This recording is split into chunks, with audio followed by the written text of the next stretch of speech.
Hello everyone, let us start a new chapter. This is chapter 10, Wave Nature of Light. So, this is the introduction of the chapter. Let us see what we are going to learn in this chapter. So, in ray optics we have learned phenomena like reflection, refraction and dispersion, and then we went into optical instruments.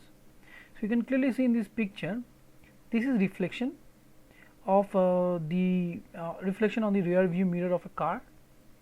This reflection we try to explain with Newton's corpuscular theory. So, what does the theory states? It states that light is composed of small particles called corpuscles, which obeys Newton's laws of physics. They are all identical spherical object. They are undergo perfectly elastic collisions. Based on this theory, we were able to explain reflection. So, you can clearly see this is a reflection on a plane convex mirror. Then we have also seen refraction. So, this is refraction. Here you can see this is a soap bubble in which refraction is taking place, and through this soap bubble, through refraction, through the soap bubble, we can see the nearby picture around the bubble. So, this is refraction phenomenon. So, then we have also learned the dispersion phenomenon. As you can see, this is dispersion of light, that water particle behave like small prisms.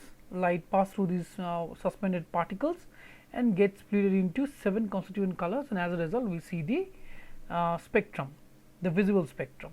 So, this is what is happening here. You can see on this field is a nice, very beautiful picture. You can see the red light which is at the top, and you will have to remember red light will be always at the top and violet as the down. Actually, if you look properly, there is a white region also. This region is white, which is very thin. You cannot see. This region is white. This portion is red, and then here is violet, and then this region is white. Okay. So, this phenomenon also we have learned, and we have explained this considering ray optics. Now, let us go into some other phenomena of light. Look at this picture. What is happening here? Here there is the experimental condition situation is like this, that we have a trough, we have a tank which is filled with water. These two are two handles which creates ripples on the water by continuously moving on these at a particular frequency, and as they vibrate, so they give rise to ripples. Now, when we illuminate these ripples with light, you can see this effect. What you are observing? You observe that there are alternating dark regions and there are alternating bright regions. Now, how this is happening? This is okay. We can understand that this is being exhibited by the water waves, but why the light is also showing the same effect? Light is just illuminated on the water. How come light is also exhibiting the same phenomenon? So, does this mean that in normal situation light also exhibits such phenomenon, that is, it creates, there are regions when two lights intersect or interfere, they give rise to some dark regions and bright regions. This is what we are going to learn. This phenomenon as exhibited by light, as you can see in the picture, is called interference of light. We will learn more about it in this chapter. We will also learn the mathematical treatment of it. So, these are very complicated, and we cannot explain this considering light as a particle. We have to consider light as a wave. And who gave this concept? That also we are coming. I will come into that very soon. Let us go to the next phenomenon. Look at this this is the picture I have chosen, which is because we can see this in our very daily life. You can see there is a dark room and the door of the room is slightly open. As you can see, as it is open, light is entering in the form of a cone. That means it is getting spread inside the room. How come it is getting spread? It was not supposed to get spread, because light travels in a straight path. As it is travels in a straight path in the form of corpuscles based on corpuscle theory, so we could only see a straight line like this. There should be only a straight line forming here, but no, we can see there is a light in this region, in this region, in this region, and this region. What is happening? What is happening? The reason for this is that light is getting bent around these sharp edges here, around this region. This phenomenon is called bending of light. This phenomenon of bending of light is called diffraction. So here this is diffraction is taking place, and here interference of light is taking place. So this is diffraction. I will show you one more example of diffraction, and this is the laboratory state setup. You can see the laboratory setup. Here what is happening here? Look at this demonstration here. You can see this is a red laser, and there is a very small hole. We call these as diffraction gratings. We can create small holes or aperture or obstacle. We can create on your own, and we can choose any particular one of very small dimension, and when we make light fall on them, we see a pattern on the screen something like this. Look at the pattern. We have a central maxima, we call a central bright spot. This central bright spot is called the central maxima.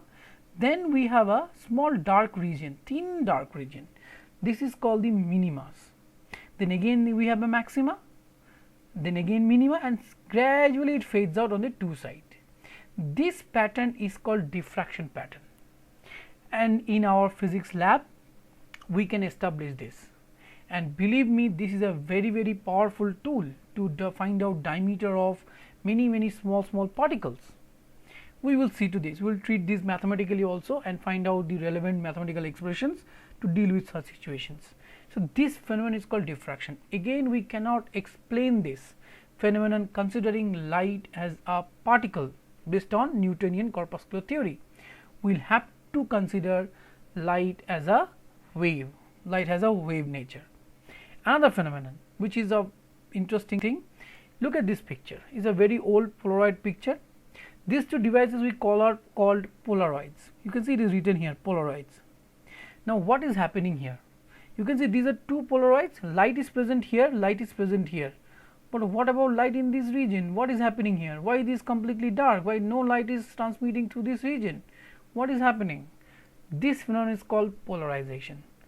We are going to learn this also. This would be the last topic in this chapter, and we will also not only get introduced to the phenomenon and also the different underlying laws that are present with it. Okay, fundamental laws which are present with it. So this is phenomenon is called polarization. Again, we will have to explain this considering that light is a wave and not a wave nature of light, not considering particle nature of light. So, we have to explain this phenomenon considering light as a wave nature and not particle nature. So, now as we have saying that light behaves as a wave, who gave this theory first? Who introduced this concept? Let us see. Now, let me introduce you to Christian Huygens. The pronunciation is Huygens, or as usual when we say it, we Indians, when you use it, we say Huygens. Okay. So, who was Huygens? He was the first person to introduce this wave nature of light. He gave this during this, look at this period, 1629 to 1695. He was present during this time of the year in his in time. So who was he? He was a very great mathematician, astronomer, and inventor. He is known for his many scientific revolutions. Definitely, he was a great physicist. He gave his main studies were on the rings of Saturn. As you can see, I am using Wikipedia to explain you. You can see rings of Saturn and discovery of moon of Titan, this was thing. But he was also known for one more remarkable. You must have seen the pendulum clock. The credit goes to him. The invention of pendulum clock goes to him. He did it in 1656, which is still very known to us, right? We all love pendulum clock, oscillating pendulum clock. The credit goes to him. He was the first person to invent this. Now, the one which we are interested in this chapter is that his work in the field of optics. He is best known for his wave theory of light, and this theory is what we are going to learn. I am going to refer his journal. I am going to refer some text from the journal, and if you are student, if you are following me, I will give the link so that you can read some portion, at least chapter 1 and 2, which is chapter 1 and 2 is present in class 12 NCERT course exactly. So, if you read, it is much simple compared to as what is being presented in NCERT. So, he gave this theory in 1670 and described in 1690.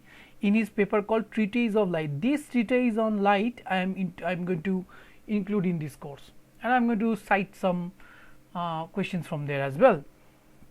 So, his theory was initially, look at this, his theory was initially rejected in favor of Isaac Newton, because look at the time, Isaac Newton's time.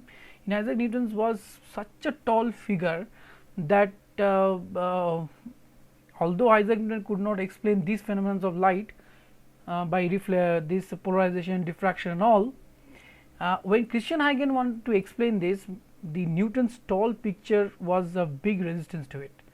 As Newton was a very renowned person, he was scared his topics were rejected, because Newton cannot be wrong. At that time this was the perception, so it was completely cancelled until after his death. Until this, Augustine John Fresnel adopted Huygens principle in 1818, long after.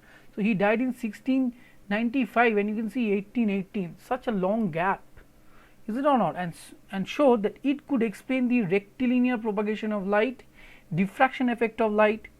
Today this principle is what we are going to learn, and this is what we are going to learn in this chapter called wave theory. Remember, the journal which I am going to introduce to you here, in this case, written in very simple language, not very hard, very easy to understand, and you are going to get the broader picture of it. So, I hope you got it. So, what to get from this chapter? We are going to learn polarization, we are going to learn refraction, we are going to learn interference mathematically, and see some experiment as well. And definitely I am going to cite some portions, chapter 1 and chapter 2 I am going to take from the Huygens original work, which will will be very interesting for you to see. Okay, then see you in the next video.